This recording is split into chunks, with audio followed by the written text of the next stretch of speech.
ഈ ഇലക്ഷനിലെ ഏറ്റവും പ്രധാനപ്പെട്ട പ്രതിപക്ഷം എന്ന് പറയുന്നത് ഇടതുപക്ഷത്തിനുള്ളിൽ തന്നെയുള്ള പ്രതിപക്ഷമാണെന്ന്. ആൻറ്റി ഇൻകംബൻസിയാണ് കേരളത്തിലെ ഏറ്റവും വലിയ ഘടകം. UDF 80 സീറ്റുകളിലേക്ക് മുകളിലേക്ക് പോകുമ്പോഴും LDF 80 സീറ്റിന് മുകളിലേക്ക് പോകുമ്പോഴും പരിശോധിച്ച് കഴിഞ്ഞാൽ അറിയാം അവിടെ ഒരു ആൻറ്റി ഇൻകംബൻസി ഉണ്ടായിരുന്നു. വളരെ സർപ്രൈസ് ആയിട്ട് എനിക്ക് കിട്ടിയ ചില ഇൻപുട്സ് എന്ന് പറയുന്നത് ഞെട്ടിക്കുന്ന ചില പരാജയങ്ങൾ, വിജയവും പരാജയമൊക്കെ ഉണ്ടാവാമെന്ന് പറയുന്നുണ്ട്. പക്ഷേ ഇത് പറയുന്നവർ പാർട്ടി ഘടകത്തിലുള്ളവർ തന്നെയാണ്. കഴിഞ്ഞ 2 മാസം കൊണ്ട് കേരളത്തിൽ വലിയ രീതിയിലുള്ളൊരു രാഷ്ട്രീയ ചിത്രം മാറാനുള്ള വലിയ സംഭവവികാസങ്ങളൊന്നും ഉണ്ടായിട്ടില്ല. സാധ്യതയുള്ള മണ്ഡലങ്ങളൊന്ന് കഴക്കൂട്ടം, നിയമത്തിന് സാധ്യതയുണ്ട്. പാലക്കാട് ഇപ്പോഴും സാധ്യതയുള്ളതായിട്ടാണ് എനിക്ക് തോന്നുന്നത്. പലരും വീണ്ടും പറയുന്നുണ്ട് വൻമരങ്ങൾ വീഴുമെന്ന്. ഈ ഒരു ട്രെൻഡ് ഉണ്ടെങ്കിൽ ഒരുപക്ഷെ അതിന് സാധ്യതയുണ്ടെന്ന് തന്നെയാണ് ഇപ്പോൾ നമുക്ക് മനസ്സിലാക്കുന്നത്. തന്നെ LDF അല്ലാതെ മറ്റാരുണ്ട്, അതൊരു നെഗറ്റീവായിട്ട് മാറി എന്നാണ് എനിക്ക് തോന്നുന്നത്. കാരണം കേരളം പോലുള്ളൊരു സംസ്ഥാനത്ത് നമ്മൾ വളരെ പോസിറ്റീവായിട്ട് ചിന്തിക്കുന്ന ഒരു സംഭവമാണല്ലോ. അപ്പോൾ അവിടെ കേരളത്തിൽ ഒരു ഭരണ തുടർച്ചയാണോ ഉണ്ടാകുക, അതോ ഒരു ഭരണമാറ്റമാണോ സംഭവിക്കുക? കേരളത്തിൻ്റെ വോട്ടിംഗ് പാറ്റേൺ എങ്ങനെയായിരിക്കാം? അതുപോലെ തന്നെ ഒരു തരംഗം ദൃശ്യമാകുന്നുണ്ടോ? ഈ ഇലക്ഷന് ശേഷമുള്ള ഒരു വിലയിരുത്തലും അവലോകനങ്ങളിലും ഏത് മുന്നണിയാണ് കൂടുതൽ ആത്മവിശ്വാസം പ്രകടിപ്പിക്കുന്നത്? ഈ വിഷയമാണ് നമ്മൾ ഇന്ന് ചർച്ച ചെയ്യുന്നത്. ഇന്ന് നമ്മളോടൊപ്പം ഉള്ളത് തെരഞ്ഞെടുപ്പ് വിശകലന വിദഗ്ധനും centre for public research policy സ്ഥാപക ചെയർമാനും ആയ D. ധനുരാജാണ് ഇന്ന് നമ്മളോടൊപ്പം ഉള്ളത്. എനിക്ക് അങ്ങോട്ട് ചോദിക്കാനുള്ളത്, നമ്മളിപ്പം പോളിംഗ് ശതമാനം കണ്ടു, അതിൻ്റെ പാർട്ടികൾ അതിൻ്റെ ഒരു വിലയിരുത്തലാണ്.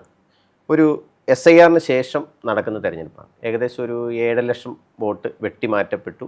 അതിനുശേഷം നമ്മൾ കാണുന്ന ഈ തെരഞ്ഞെടുപ്പിൽ ഒരു 3% പോളിംഗ് കൂടി കഴിഞ്ഞ 2021 താരതമ്യം ചെയ്യും. അപ്പം ഈ 3% ഒരു വോട്ടിംഗ് പെർസെൻറ്റേജിൽ ഉണ്ടായിരുന്ന വർധനവും എല്ലാം കൂടെ കാൽക്കുലേറ്റ് ചെയ്യുമ്പം കേരളത്തിൽ ഒരു ഭരണമാറ്റത്തിനുള്ളൊരു സാധ്യതയാണോ അതോ ഒരു ഭരണ തുടർച്ചയാണോ താങ്കളുടെ ഒരു നിരീക്ഷണത്തിൽ പ്രാഥമികമായി തോന്നുന്നു? നമ്മൾ ഈ ഇലക്ഷൻ ഫോളോ ചെയ്ത് വന്ന സമയം തൊട്ട് തന്നെ ശ്രദ്ധിച്ച 1-2 കാര്യങ്ങളുണ്ട്. അതുകൂടി പറഞ്ഞാലേ നമുക്ക് ഈ കണക്കുകൾ വെച്ചിട്ടുള്ള വിശകലനം ശരിയാവുള്ളൂ. ഇലക്ഷൻ തുടങ്ങിയപ്പോൾ തൊട്ട് തന്നെ നമുക്ക് വളരെയധികം ഫീസിബിളായിട്ടുള്ളൊരു കാര്യം, ഗ്രൗണ്ടിൽ ഒരു ആൻറ്റി ഇൻകംബൻസി ഫാക്ടറുണ്ട്, കേരളത്തിലുണ്ടായിരുന്നു എന്നുള്ളത് തന്നെയാണ് നമ്മൾ പല സ്ഥലങ്ങളിലും യാത്ര ചെയ്തപ്പോഴും പലരുമായിട്ട് സംസാരിച്ചപ്പോഴൊക്കെ ഉണ്ടായത്. അപ്പോൾ ആൻറ്റി ഇൻകംബൻസി ഫാക്ടറിൻ്റെ കോണ്ടെക്സ്റ്റിലാണ് നമ്മൾ ഈ നമ്പർ വിശകലനം ചെയ്യേണ്ടത്. SIR കാരണം ഇപ്പോൾ 7 ലക്ഷം ആൾക്കാർ പോയി എന്ന് പറയുന്നു. അതോടൊപ്പം തന്നെ 9 ലക്ഷം ആൾക്കാർ കൂടുതൽ വോട്ട് ചെയ്തു അബ്സല്യൂട്ട് നമ്പേഴ്സിൽ. നമ്മൾ പെർസെൻറ്റേജ് വെച്ച് പറയുമ്പോഴാണ് ഈ സംശയങ്ങൾ വരുന്നത്. 9 ലക്ഷത്തോളം ആൾക്കാർ അധികം വോട്ട് ചെയ്തു എന്നാണ് നമ്മളിപ്പോൾ ഇതുവരെയുള്ള കണക്കുകൾ, പുറത്തു വന്നിട്ടുള്ള കണക്കുകൾ സൂചിപ്പിക്കുന്നത്. അതിൽ തന്നെ വളരെ ഡൈവേഴ്സായിട്ടുള്ള കണക്കുകളുമുണ്ട്. ഇപ്പോൾ കേരളത്തിൽ 14 ജില്ലകൾ എടുത്തു കഴിഞ്ഞാൽ ഏറ്റവും കുറഞ്ഞ ഒരുപക്ഷെ ഒരു ജില്ലയിൽ മാത്രമാണ് നെഗറ്റീവ് ട്രെൻഡ് കാണിച്ചത്. അതായത് പോൾ പെർസെൻറ്റേജിൽ കണ്ണൂരാണ്. എന്നാൽ ഏറ്റവും കൂടുതൽ കാണിച്ചിരിക്കുന്നത് ഒരു ജില്ല എന്ന് പറയുന്നത്, ഏറ്റവും കൂടുതൽ കാണിച്ചിരിക്കുന്ന ജില്ല എന്ന് പറയുന്നത് ഒന്ന് തിരുവനന്തപുരം കൂടിയാണ്. കാരണം തിരുവനന്തപുരത്തെ സംബന്ധിച്ച് നമ്മുടെ എല്ലാ കാലഘട്ടത്തിലും പറയുന്നത് പോളിംഗ് ഏറ്റവും കുറവായിരിക്കും, അർബൻ കോൺസ്റ്റിറ്റ്യുവൻസീസ് ആണ്. അപ്പോൾ അവിടെ ഉണ്ടാവില്ല എന്ന് പറയും. അപ്പോൾ ഇതിൽ നിന്ന് നമുക്ക് മനസ്സിലാവുന്നൊരു കാര്യം, ഞാൻ ഈ മുമ്പ് പറഞ്ഞ ആൻറ്റി ഇൻകംബൻസി വെച്ച് പറയുമ്പോൾ 2 കാര്യങ്ങൾ നമ്മൾ ഈ ഇലക്ഷൻ്റെ ക്യാമ്പയിൻ്റെ സമയത്ത് ഞാൻ തുടർച്ചയായിട്ട് എഴുതിയിട്ടുള്ളതും പറഞ്ഞിട്ടുള്ള ഒരു കാര്യം എന്ന് പറയുന്നത്, ഈ ഇലക്ഷനിലെ ഏറ്റവും പ്രധാനപ്പെട്ട പ്രതിപക്ഷം എന്ന് പറയുന്നത് ഇടതുപക്ഷത്തിനുള്ളിൽ തന്നെയുള്ള പ്രതിപക്ഷമാണെന്നാണ്. അപ്പോൾ ഈ കണ്ണൂരെ നമ്പേഴ്സ് കാണിക്കുന്നത് ഒരുപക്ഷെ ആ ഒരു വോട്ട് ബാങ്ക് നിർജീവമായോ അതോ അവർ അബ്സ്റ്റെയിൻ ചെയ്തോ എന്നുള്ള കാര്യത്തിൽ കൂടുതൽ വിശകലനം വേണ്ടി വരും. എന്നാലും നമ്മൾ പ്രത്യക്ഷത്തിൽ ഈ നമ്പർ കാണുമ്പോൾ കണ്ണൂർ മാത്രം, അങ്ങനെ ട്രെൻഡ് കേരളം മുഴുവൻ ഉണ്ടായിരുന്നെങ്കിൽ, കണ്ണൂർ എന്ന് പറയുന്നത് നമുക്ക് എല്ലാവർക്കും അറിയാവുന്ന പോലെ പാർട്ടിയുടെ ഉറച്ച മണ്ഡലങ്ങളാണല്ലോ, ഉറച്ച കോട്ടയാണല്ലോ. അപ്പോൾ അതെന്തുകൊണ്ട് അവിടെ കുറഞ്ഞു? പക്ഷെ അതിനോടൊപ്പം തന്നെ വേറൊരു കാര്യം കൂടി സൂചിപ്പിക്കുന്നുണ്ട് എൻ്റെ അടുത്ത് പലരും. നമ്മൾ ഈ SIR ശേഷം ഒരുപാട് പേരുകൾ മാറിയത് കേരളത്തിലെ SIR പറ്റി വലിയ പരാതികളൊന്നും രാഷ്ട്രീയ കക്ഷികളിൽ നിന്ന് വന്നിട്ടില്ല. അപ്പോൾ അതുകൊണ്ട് നമുക്കത് മുഖവിലേക്ക് എടുത്തുകൊണ്ട് തന്നെ പറയാം, മരിച്ചുപോയവരോ സ്ഥലം മാറിപ്പോയവരോ വിദേശത്തേക്ക് പോയുള്ളവരൊക്കെ ഉണ്ടാവാം.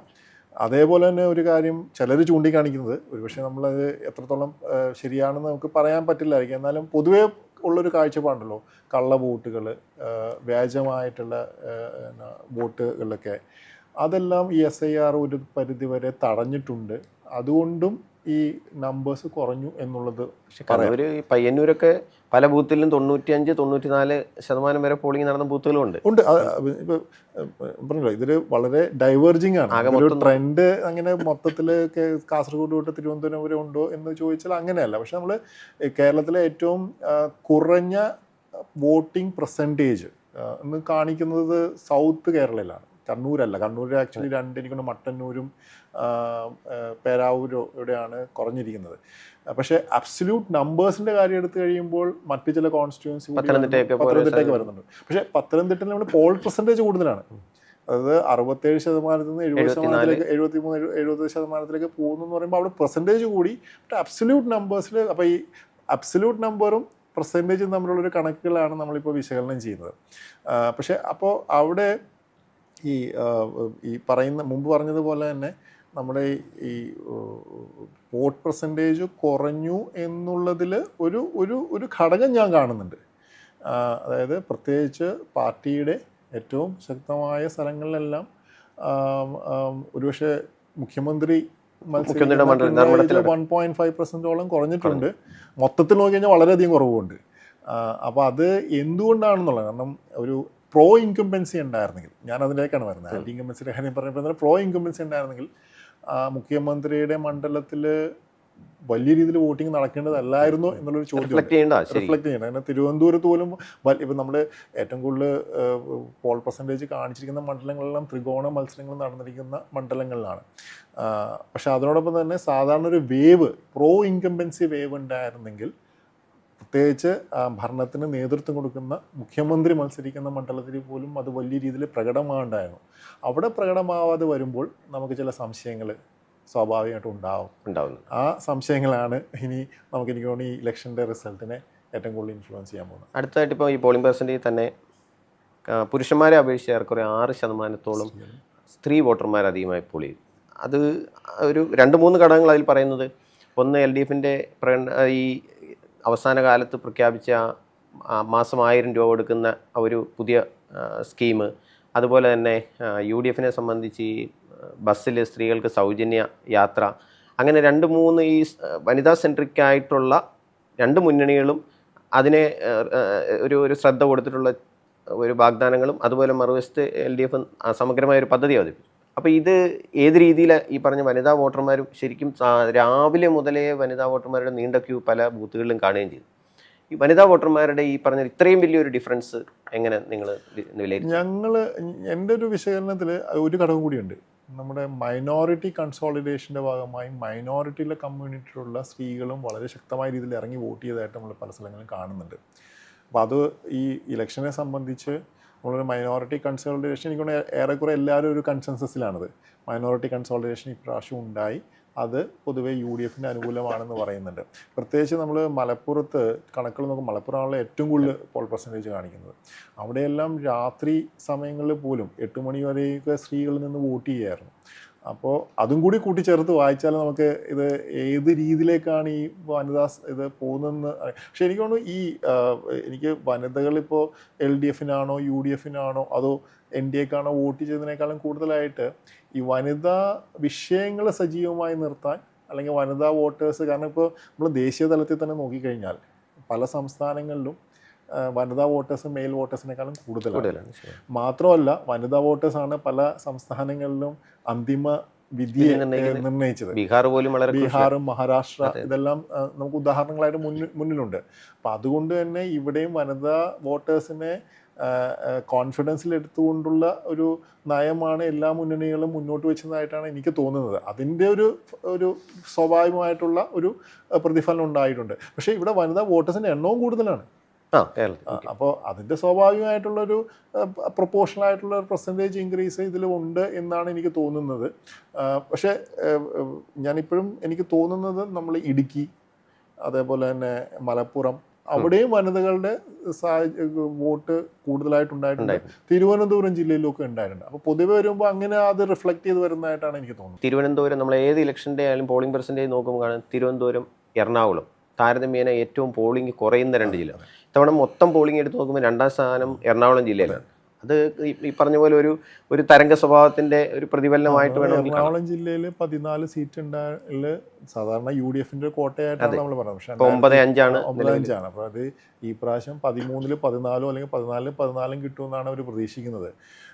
അത് ഒരുപക്ഷെ UDFന്റെ മൊത്തം കണക്കൂട്ടലിനെ ഏറ്റവും കൂടുതൽ സഹായിക്കുന്ന ഒരു ഘടകമായിട്ട് ഇപ്പോൾ എറണാകുളം, അതേപോലെ തന്നെ കോട്ടയം, മലപ്പുറം, ഇടുക്കി, ഈ പത്തനംതിട്ട ജില്ലകളിലെല്ലാം ഉണ്ടായിരിക്കുന്ന ഈ ഒരു, പക്ഷേ ഇതെല്ലാം പറയുമ്പോൾ തന്നെ നമ്മൾ വട്ടിയൂർക്കാവ് നോക്കുമ്പോഴും നേമം നോക്കുമ്പോഴും എല്ലാം അബ്സല്യൂട്ട് നമ്പേഴ്സിൽ കുറവുണ്ടായിട്ടുണ്ട്. 3000 വോട്ടുകൾ, 4000 വോട്ടുകൾ, 7000 വോട്ടുകളൊക്കെ കുറഞ്ഞു വന്നിട്ടുണ്ട്. അത് പലരും ചർച്ച ചെയ്തതായിട്ട് ഞാൻ കാണുന്നില്ല.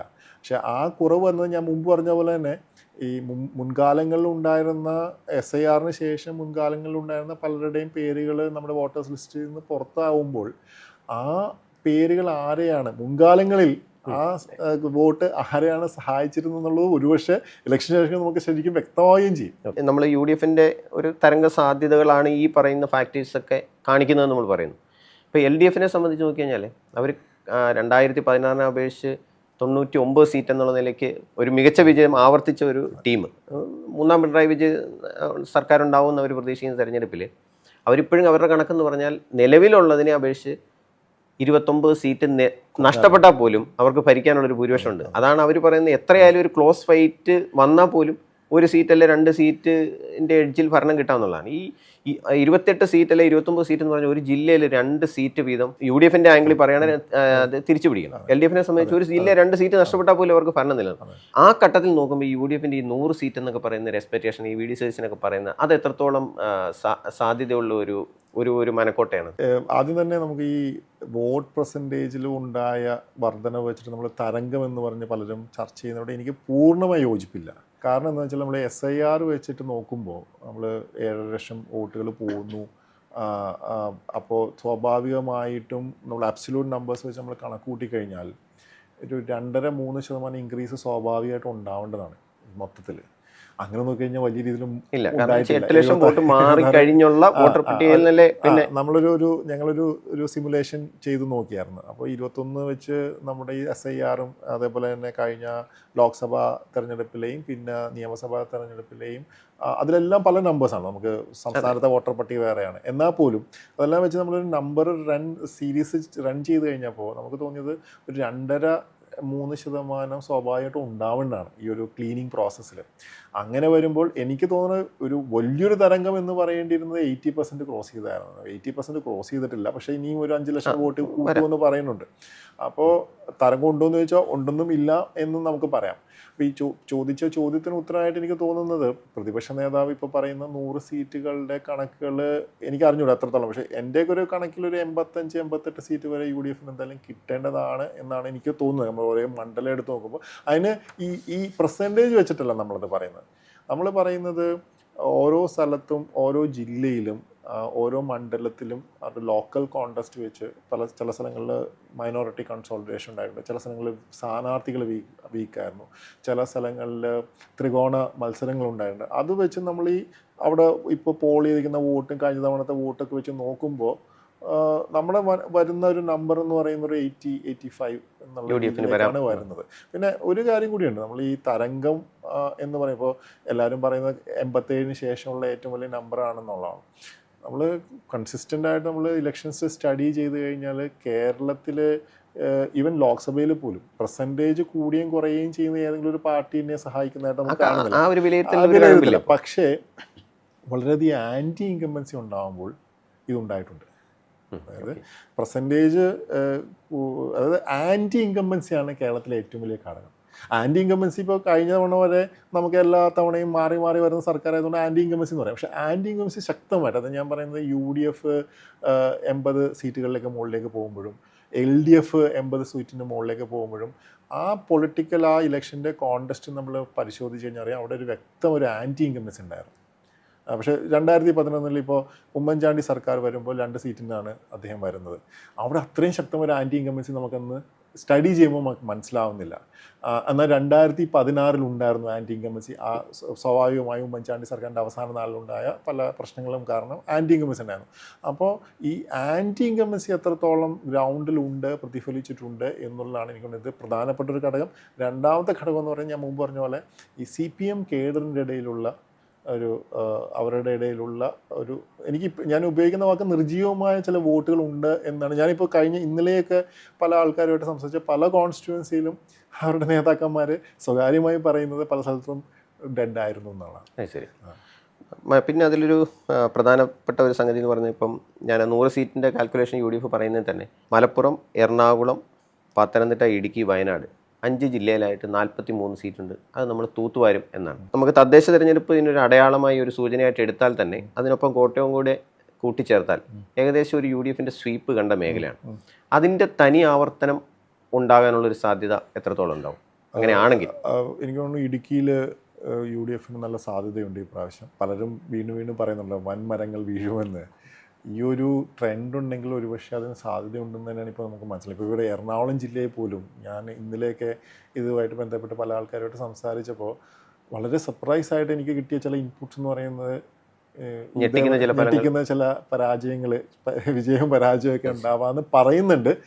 പക്ഷേ ഇത് പറയുന്ന ഒരു പാർട്ടി ഘടകത്തിലുള്ളവർ തന്നെയാണ്. അപ്പം ഞാൻ കുറച്ചുകൂടി വിശ്വസിക്കാമെന്ന് തോന്നുന്നു. അങ്ങനെ പറയുന്ന ആൾക്കാർ പല കാരണങ്ങളുണ്ട്. അതിൽ ആൻറ്റി ഇൻകംബൻസി ഉണ്ടാവാം, അല്ലെങ്കിൽ പാർട്ടിക്കുള്ളിലുള്ള ഒരു എതിർപ്പായിരിക്കാം, പല കാരണങ്ങളുണ്ടായിരിക്കാം. പക്ഷേ എനിക്ക് തോന്നുന്നു തിരുവനന്തപുരം ജില്ലയിലും ഈ പ്രാവശ്യം UDF വളരെ മെച്ചപ്പെടുത്താൻ സാധ്യതയുണ്ട്. ഇപ്പോഴത്തെ ഒരു കണക്ക് നോക്കുമ്പോൾ കൊല്ലം ജില്ലയിലും ഉണ്ട്. പക്ഷെ അതേ ഒരു കോൺഫിഡൻസ് എനിക്ക് ഇവിടെ തൃശ്ശൂർ തോന്നുന്നില്ല. അത് പാലക്കാട് ഒരു സമാസമം നിന്നേക്കാം എന്ന് തോന്നുന്നു. അപ്പോൾ ഈ UDF നമ്മുടെ തദ്ദേശ സ്വയംഭരണ സ്ഥാപനങ്ങളിലേക്ക് നടന്ന തിരഞ്ഞെടുപ്പിൽ ഒരു ട്രെൻഡ് നമുക്ക് ഇടയ്ക്കില്ല എന്ന് നമുക്ക് തോന്നിയെങ്കിലും പോളിംഗ് കാണുമ്പോൾ നമുക്ക് തോന്നുന്നത്, കാരണം കഴിഞ്ഞ 2 മാസം കൊണ്ട് കേരളത്തിൽ വലിയ രീതിയിലുള്ളൊരു രാഷ്ട്രീയ ചിത്രം മാറാനുള്ള വലിയ സംഭവവികാസങ്ങളൊന്നും ഉണ്ടായിട്ടില്ല. പിന്നെ മാത്രമല്ല നമ്മൾ പൊതുവെ ട്രെൻഡ് കഴിഞ്ഞ തദ്ദേശ സ്വയംഭരണ തെരഞ്ഞെടുപ്പിലെ കാര്യങ്ങൾ മുന്നോട്ട് കൊണ്ടുപോകണം. ഇതിനിടയ്ക്ക് വന്ന UDFന് സംഭവിച്ച ഒരു പരാജയം എന്ന് പറയുന്നത് അവർ ആ ഒരു മിഷനറി മാനേജ്, അതായത് ആ ഇലക്ഷനോട് അപ്രോച്ച് ചെയ്യുമ്പോൾ അത് ശരിക്കും മാനേജ് ചെയ്യാൻ പറ്റില്ല. അത് നമ്മൾ എക്സ്പെക്ട് ചെയ്യുന്ന കാര്യം കൂടിയാണ്. കോൺഗ്രസ് പാർട്ടിക്കുള്ള സംഘടനയിലുള്ള പ്രശ്നങ്ങളാണ്. പിന്നെ ഉള്ള ഒരു കാര്യം, എത്രത്തോളം സംഘടനാ സംവിധാനം ബൂത്ത് തലത്തിൽ കാര്യക്ഷമമായി ഉണ്ടായിരുന്നു എന്നുള്ളൊരു ചോദ്യമുണ്ട്. കാരണം ഇപ്പോൾ നമ്മൾ ഈ ട്രെൻഡ് നോക്കുമ്പോൾ രാവിലെ തൊട്ട് ഉച്ച വരെ ഒരു 2 മണിയാകുമ്പോൾ തന്നെ 60% ഇത്രയും ചൂടുള്ള സമയം. പക്ഷെ അതിനുശേഷം ട്രെൻഡ് ഉണ്ടല്ലോ, അതിനുശേഷം നമുക്ക് മെല്ലെയായി. അപ്പോൾ പണ്ടൊക്കെ CPM ഒക്കെ വോട്ടുകൾ എത്ര പോൾ ചെയ്ത് നോക്കി അവസാന ഘട്ടത്തിലാണ്. അതാണ് ഞാൻ ഇന്ന് പത്രത്തിലും സൂചിപ്പിച്ചത്. കാരണം അത് നമ്മൾ നോക്കുമ്പോൾ അതിനുള്ളൊരു, ഇപ്പം ഞാൻ വോട്ട് ചെയ്തത് 5 മണിക്ക് ശേഷമാണ്. ഞാൻ 5 മണിക്ക് പോയി വോട്ട് ചെയ്യാൻ കാരണം ഞാൻ ഉച്ചവരെ ശ്രദ്ധിച്ചപ്പോൾ അവിടെ തിരക്കാന്ന് പറഞ്ഞു. അപ്പോൾ വൈകുന്നേരം പോകുമ്പോൾ ഞാൻ പ്രതീക്ഷിക്കുന്ന ഒരു നീണ്ട നിരയുണ്ട്. ആരും ഉണ്ടായിരുന്നില്ല. 1 മിനിറ്റ് കൊണ്ട് വോട്ട് ചെയ്ത് പുറത്തിറങ്ങി. അപ്പോൾ പുറകിലും ഇല്ല, മുന്നിലും ഇല്ല, ആരും അവിടെ ഇല്ല. അപ്പോൾ ഞാൻ അവിടുത്തെ പാർട്ടി സംവിധാനങ്ങളുമായിട്ട് സംസാരിച്ചപ്പോൾ അവർക്കൊന്നും വലിയ താല്പര്യമുള്ള പോലെയൊക്കെ തോന്നിയില്ല ആരെങ്കിലും കൊണ്ടൊന്ന് വോട്ട് ചെയ്യാൻ. ഓക്കെ, അത് നമ്മൾ പ്രത്യക്ഷത്തിൽ നമ്മൾ ഫീൽ ചെയ്തൊരു കാര്യം. അതായത് ആരൊരു എക്സൈറ്റ്മെന്റ് കാണുന്നത്. അത് മാത്രമല്ല, ഞാൻ വോട്ട് ചെയ്യാത്ത കാര്യം ആരും അന്വേഷിച്ചു വന്നില്ല. ഞാനിപ്പോൾ ഏത് പാർട്ടിക്ക് വോട്ട് ചെയ്തോട്ടെ. പക്ഷെ സാധാരണ നമ്മുടെ ഒരു സിസ്റ്റത്തിൽ വോട്ട് ചെയ്യാൻ വേണ്ടി ആളുകൾ ചോദിക്കുമല്ലോ, നിങ്ങൾ ഈ സ്ഥലത്തില്ലെന്നെങ്കിലും ചോദിക്കും. ഈ പ്രാവശ്യം ഒന്നും അങ്ങനെയൊന്നും ഉണ്ടായിട്ടില്ല. നമുക്ക് പരിചയമുള്ള പല സ്ഥലങ്ങളും, ഇപ്പോൾ എൻ്റെ വീട്ടിൽ മാത്രമല്ല കേരളത്തിലെ പല സ്ഥലങ്ങളിലും ഞാൻ അന്വേഷിച്ചപ്പോൾ വീടുകളിലൊന്നും ലഘുലേഖകളോ പ്രചരണങ്ങളൊന്നും നടന്നിട്ടില്ല. അത് 2 സൈഡിലും ഉണ്ട് ആ പ്രശ്നം. അപ്പോൾ ജനം എന്താണ് ഫൈനലി തീരുമാനിച്ചുറപ്പിച്ച് വോട്ട് ചെയ്തു എന്നുള്ളതാണ് നമുക്ക് അറിയേണ്ടത്. അതിലേക്ക് 1-2 ഒരു ഈ ഇലക്ഷന് മുന്നോടിയായിട്ട് സാധാരണ നമ്മൾ കണ്ടിട്ടുള്ള കഴിഞ്ഞ 2 തെരഞ്ഞെടുപ്പിലും മുഖ്യമന്ത്രി പിണറായി വിജയൻ അജണ്ട സെറ്റ് ചെയ്ത് അതിനോട് പ്രതികരിക്കാൻ പ്രതിപക്ഷം തയ്യാറായി അതിൽ കുരുക്കി വരുന്ന രീതിയിലുള്ള ഇലക്ഷനുണ്ട്. പക്ഷേ ഈ ഇലക്ഷൻ്റെ അജണ്ട ആദ്യം സെറ്റ് ചെയ്ത് ഒരുപക്ഷെ UDF ആണെന്ന് തോന്നുന്നു. ഈ ഡീൽ ആരോപണം, ആ ഡീലുണ്ടോ ഇല്ലയോ എന്നുള്ളതല്ല, പക്ഷേ അതിന് സംശയിക്കാൻ പറ്റുന്ന ചില സ്ഥാനാർത്ഥിത്വം ചിലയിടത്ത് സംഭവിച്ചു. അത് താങ്കൾ മുമ്പേ പറഞ്ഞ പോലെ ഈ ഒരു മൈനോറിറ്റി കൺസോളിഡേഷന്, അതായത് അതിന് മുമ്പ് തന്നെ പല കാര്യങ്ങൾ കൊണ്ട്, ഇപ്പം തൃശ്ശൂർ പൂരം അലങ്കോലപ്പെട്ട വിഷയം, അല്ലെങ്കിൽ മലപ്പുറം പരാമർശം, അതിനുശേഷം വെള്ളാപ്പള്ളി നടേശൻ്റെ നിരവധിയായ പ്രസ്താവനകൾ അങ്ങനെ നിൽക്കുകയും അതിനുശേഷം ഈ തെരഞ്ഞെടുപ്പിന് മുമ്പായിട്ട് ഇപ്പോൾ സജി ചെറിയാൻ്റെയും അല്ലെങ്കിൽ AK ബാലൻ്റെയൊക്കെ പരാമർശങ്ങളൊക്കെ നിലനിൽക്കുന്ന സാഹചര്യം ഇങ്ങനെ ചില സ്ഥാനാർത്ഥിത്വം വന്ന് അതിങ്ങനെ ഡീലുണ്ടോ എന്നൊരു സംശയം ജനിപ്പിക്കുന്നതിന് ഒരു കാരണമായിട്ടുണ്ട്. അതും താങ്കൾ ഈ പറഞ്ഞ ഈ മൈനോറിറ്റി വോട്ടിൻ്റെ ഒരു കൺസോൾട്ടേഷൻ ഒരു കാരണമായി വരാമോ? അതുണ്ട്. ഇപ്പോൾ മൈനോറിറ്റി വോട്ട്സിൻ്റെ കൺസോൾട്ടേഷൻ നടന്നു. പക്ഷേ അതിൽ ഞാൻ കണ്ടൊരു അപകടം എന്ന് പറയുന്നത് UDF ഈ ഡീൽ ആരോപണം ഉന്നയിച്ച് ഏകദേശം ഇലക്ഷൻ്റെ ആകെ 3 ആഴ്ച ഇലക്ഷൻ്റെ സമയം ഉണ്ടായിരുന്നുള്ളൂ. അതിൽ ഏകദേശം പകുതി സമയം അവർ അതിന് കാരണമായിട്ട് തോന്നി. അപ്പോൾ അവർ റേസ് ചെയ്യേണ്ട പല ഇഷ്യൂസ് അവർ റേസ് ചെയ്തില്ല. അത് അവരുടെ പ്രകടനത്തെ ബാധിച്ചു എന്നുള്ളത് നമുക്ക് ഇനി തെരഞ്ഞെടുപ്പ് കഴിഞ്ഞാൽ വോട്ടെടുപ്പ് കഴിഞ്ഞാൽ അറിയാൻ പറ്റുള്ളൂ. പക്ഷേ ഇപ്പോൾ ഈ ആദ്യം ചോദിച്ച പോലെ മുഖ്യമന്ത്രി ചില അജണ്ടകൾ സെറ്റ് ചെയ്ത് ക്യാമ്പയിൻ ചെയ്യുന്നു എന്നുള്ളതിൽ ഇതിലൊരു വലിയൊരു ചലഞ്ച് ഈ പ്രാവശ്യം എനിക്ക് തോന്നിയത് അദ്ദേഹം മാത്രമാണ് ഈ പാർട്ടിയുടെ മുഖമായി മാറിയത്. കാസർഗോഡ് തൊട്ട് തിരുവനന്തപുരം നമ്മൾ റോഡിലൂടെ സഞ്ചരിച്ചു കഴിഞ്ഞാൽ ബാനറുകളും അതും ഓരോ 50 മീറ്ററിലും 100 മീറ്ററിലും നമുക്ക് ഈ പരസ്യങ്ങൾ കാണാം. തന്നെ LDF അല്ലാതെ മറ്റാരുണ്ട്? അതൊരു നെഗറ്റീവായിട്ട് മാറി എന്നാണ് എനിക്ക് തോന്നുന്നത്. കാരണം കേരളം പോലുള്ളൊരു സംസ്ഥാനത്ത് നമ്മൾ വളരെ പോസിറ്റീവായിട്ട് ചിന്തിക്കുന്ന ഒരു സമൂഹമാണല്ലോ. അപ്പോൾ അവിടെ ഞങ്ങളില്ലെങ്കിൽ നിങ്ങൾക്ക് വേറെ ആരും ഉണ്ട് എന്നുള്ളത് പല ആൾക്കാരും എൻ്റെ അടുത്ത് സംസാരിച്ചിട്ട് അതിനെപ്പറ്റി അതെന്താ ഇങ്ങനത്തെ ഒരു ടാഗ് ലൈൻ വന്നതെന്നുള്ളത്. കാരണം ജനം മണ്ടന്മാരാണെന്ന് വിചാരിക്കരുതല്ലോ. മാത്രമല്ല കേരളം അല്ലെങ്കിൽ രാജ്യം സംസ്ഥാനം എല്ലാം കാലാകാലങ്ങളിൽ പുതിയ ഭരണ പ്രതിപക്ഷ രീതികളിലൂടെ കടന്നു പോകും, ഡെവലപ്മെൻറ്റ് അജണ്ടയിലൂടെ കടന്നു പോകും. അപ്പോൾ ഇവിടെ ഈ മുഖ്യമന്ത്രി അജണ്ട സെറ്റ് ചെയ്യുന്നത് അതിൽ 2-3 ഇഷ്യൂസ് ഞാൻ കാണുന്നുണ്ട്. അതൊന്ന് ഈ അദ്ദേഹം മാത്രമായിട്ടുള്ള ഒരു കേന്ദ്രീകരിച്ചിട്ടുള്ള ഇത് വരുമ്പോൾ ചോദ്യങ്ങളും ഉത്തരങ്ങളും എല്ലാം ഒരാൾ തന്നെയാണ് പറയുന്നത്. രണ്ടാമത് നമുക്ക് ഈ പ്രാവശ്യം ഈ സ്റ്റാർ ക്യാമ്പയിനേഴ്സ് ഒന്നും ഉണ്ടായിരുന്നില്ല LDF. അദ്ദേഹം മാത്രമാണ് കുറേ സ്ഥലത്ത് പോയി സംസാരിച്ചത്, LDF മാത്രമായിട്ട്. അതേസമയം UDF സംബന്ധിച്ച് അവരുടെ മിക്കവാറും കാര്യം എന്തൊക്കെ പറഞ്ഞാലും അവരുടെ എല്ലാ ഘടകകക്ഷികളും എല്ലാവരും തന്നെ അവരുടെ രീതികളിലൊക്കെ ക്യാമ്പയിൻ ചെയ്തിട്ടുണ്ട്, പല സ്ഥലങ്ങളിലും ക്യാമ്പയിൻ ചെയ്തിട്ട് നമുക്ക് മനസ്സിലാകുന്നത്. മൂന്നാമത് ഈ തദ്ദേശ സ്വയംഭരണ തെരഞ്ഞെടുപ്പ് കഴിഞ്ഞപ്പോൾ എനിക്ക് തോന്നുന്നു പാർട്ടിക്കുള്ളിൽ തന്നെ ഒരു അപ്പോഴാണല്ലോ ഇതിൻ്റെ മൂർച്ച കൂടിയത്. കാരണം പരാജയത്തിലേക്ക് പോകുന്നു എന്നുള്ളത് അത് നേരായ വണ്ണം അസസ് ചെയ്യാനും അഡ്രസ്സ് ചെയ്യാനും പാർട്ടി അത് ശ്രമിച്ചിട്ടുണ്ടാവാം. പക്ഷേ ശരിയായ രീതിയിലാണോ അത് ചെയ്തിട്ടുണ്ടെന്നുള്ളത് കാര്യത്തിൽ സംശയമുണ്ട്. അത് അവരുടെ പാർട്ടി സംവിധാനത്തിൻ്റെ രീതി അനുസരിച്ചിട്ട് താഴെ തട്ടിലൊക്കെ നമ്മൾ സംസാരിക്കുമ്പോൾ ഇതൊന്നും ആരെയും ബോധർ ചെയ്യുന്ന രീതിയായിട്ട് കണ്ടിട്ടില്ല. മാത്രമല്ല 10 വർഷത്തിൻ്റെ ഒരു പ്രശ്നമുണ്ടല്ലോ. 10 വർഷത്തിൻ്റെ ഇപ്പോൾ നമ്മൾ ആസാമിൽ 10 വർഷം എന്ന് പറയുന്നു, അല്ലെങ്കിൽ 15 വർഷമായി ബംഗാളിൽ എന്ന് പറയുന്നു. ഇതിലെല്ലാം ഞാൻ വ്യത്യാസം കാണുന്നുണ്ട്. ആസാമിൽ 2 മുഖ്യമന്ത്രിമാരാണ്, ഓരോ 5 വർഷം കഴിഞ്ഞ. ബംഗാൾ എന്ന് വെച്ചാൽ ചിത്രം വളരെ ഡിഫറെൻ്റ് ആണ്. ബംഗാളിൽ അജണ്ട ഇപ്പോഴും മുഖ്യമന്ത്രി സെറ്റ് ചെയ്യുന്നുണ്ട്. ഈ ഓരോ അത് 5 വർഷം കൂടുമ്പോഴല്ല, ഓരോ 6 മാസം കൂടുമ്പോഴും മുഖ്യമന്ത്രി പക്ഷെ അതിന് പറ്റിയ ഒരുപക്ഷെ അദ്ദേഹത്തിൻ്റെ ഏജ് ആയിരിക്കാം, അദ്ദേഹത്തിൻ്റെ ശാരീരിക പ്രശ്നങ്ങളായിരിക്കാം, ആരോഗ്യ പ്രശ്നങ്ങളായിരിക്കാം. ആ രീതിയിലേക്കൊക്കെ ഇറങ്ങി പ്രവർത്തിക്കാൻ കേരളത്തിൽ മുഖ്യമന്ത്രിക്ക് പറ്റിയിട്ടുണ്ടെന്നുള്ള ഈ പ്രാവശ്യം പറ്റിയിട്ടുണ്ടെന്നുള്ള കാര്യത്തിൽ സംശയമുണ്ട്. പിന്നെ വേറൊരു കാര്യം എന്ന് പറയുന്നത്, നമുക്ക് നമ്മൾ അജണ്ട സെറ്റിങ്ങിനെ പറ്റി പറയുമ്പോൾ തന്നെ കേരളത്തിലെ കമ്മ്യൂണിസ്റ്റ് പാർട്ടി നേതൃത്വം കൊടുക്കുന്ന ഒരു ഭരണം. അപ്പോൾ ഇതിൽ പലപ്പോഴും നമ്മൾ ഈ കമ്മ്യൂണിസ്റ്റ് പാർട്ടിയുടെ പഴയകാല നേതാക്കന്മാരായിട്ടൊക്കെ സംസാരിക്കുമ്പോൾ അവർ പറയുന്നത് ഇതല്ല കമ്മ്യൂണിസ്റ്റ് രീതി, ഇതല്ല ഭരണരീതി എന്ന് പറയുന്നത്. അപ്പോൾ അതിൽ ഞാൻ കുറച്ച് മുഖ്യമന്ത്രിക്കും അല്ലെങ്കിൽ അദ്ദേഹം നേതൃത്വം കൊടുത്ത മുഖ്യമന്ത്രിക്കും ഗവൺമെൻറ്റിനും കുറച്ച് മാർക്കിടാൻ ആഗ്രഹിക്കുന്ന ഒരാൾ. കാരണം അവർ കാലഘട്ടത്തിനനുസരിച്ച് ചില കാര്യങ്ങളിൽ മാറ്റം വരുത്തി. പക്ഷേ ഇത് യഥാ രീതിയിൽ കമ്മ്യൂണിക്കേറ്റ് ചെയ്യാൻ, അവരുടെ ഘടകങ്ങളിലേക്ക് കമ്മ്യൂണിക്കേറ്റ് ചെയ്യാൻ അവർക്ക് പറ്റിയില്ല എന്നുള്ളതാണ് എനിക്ക് തോന്നുന്നത്. അത് വളരെ ഈസി അല്ല. കാരണം നമ്മൾ പതിറ്റാണ്ടുകളോ അല്ലെങ്കിൽ നൂറ്റാണ്ടുകളോ ആയിട്ട് പറഞ്ഞ് പഠിപ്പിച്ച സിദ്ധാന്തങ്ങളും രീതികളുമെല്ലാം പെട്ടെന്നൊരു ദിവസം മാറ്റാൻ പറ്റത്തില്ല. പക്ഷേ അത് മാറ്റം വരുത്തുന്നതിന് മുമ്പ് നമ്മൾ ഈ പാർട്ടി കോൺഗ്രസ്സിലൊക്കെ പുതിയ അജണ്ട സെറ്റ് ചെയ്യുന്നു, പക്ഷെ അതുപോലും പലപ്പോഴും ഫലപ്രാപ്തിയിൽ എത്താറില്ല. അപ്പോൾ അവിടെ ഒരു ഡിസ്കണക്ട് ആക്ച്വലി വന്നിട്ടുണ്ട്. അത് അതിന്റെ കഴിഞ്ഞ ഒരു 3 തെരഞ്ഞെടുപ്പിലെ കണക്ക് ഇലക്ഷൻ കഴിഞ്ഞിട്ട് അവരുടെ കീഴ്ഘടകങ്ങളിൽ നിന്ന് കിട്ടുന്ന കണക്ക് വെച്ച് അവലോകനം നടത്തുന്ന സീറ്റുകൾ കിട്ടുന്ന ഒരു പതിവ് കാണുന്നില്ല. ഇല്ല. അത് താങ്കൾ ഈ പറഞ്ഞ പോലെ ഒരു ഈ എവിടെയോ ഒരു മുറിവ് അല്ലെങ്കിൽ ആ അവലോകനം അല്ലെങ്കിൽ പാർട്ടിയുടെ ഇതൊരു റെഫറൻഡം കൂടിയാണ്.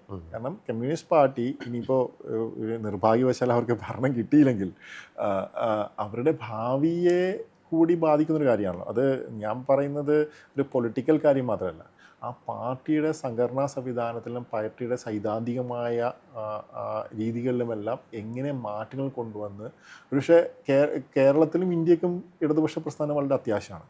പക്ഷേ ആ ഇടതുപക്ഷ പ്രസ്ഥാനം ഇപ്പം നമ്മൾ യൂറോപ്പിലൊക്കെ നോക്കിക്കഴിഞ്ഞാൽ, ഇംഗ്ലണ്ടിൽ നോക്കിക്കഴിഞ്ഞാൽ ലേബർ പാർട്ടി, അല്ലെങ്കിൽ യൂറോപ്പിലൊക്കെ ഒരുപാട് സോഷ്യൽ ഡെമോക്രാറ്റിക് പാർട്ടികളുണ്ട്. ആ രീതിയിലേക്ക് പാർട്ടി എങ്ങനെ മാറാമെന്നുള്ളത് അങ്ങനെ മാറിയാൽ മാത്രമേ ഒരുപക്ഷെ ഈ പാർട്ടിക്ക് ഒരു നിലനിൽപ്പുണ്ടാവുള്ളൂ. അതിനുള്ള റെഫറൻഡം കൂടിയാണ് ഇപ്പോൾ നടന്നുകൊണ്ടിരിക്കുന്നത്. ഓക്കെ, ഇപ്പോൾ നമ്മൾ LDFൻ്റെയും UDFൻ്റെ ഒരു സാധ്യത.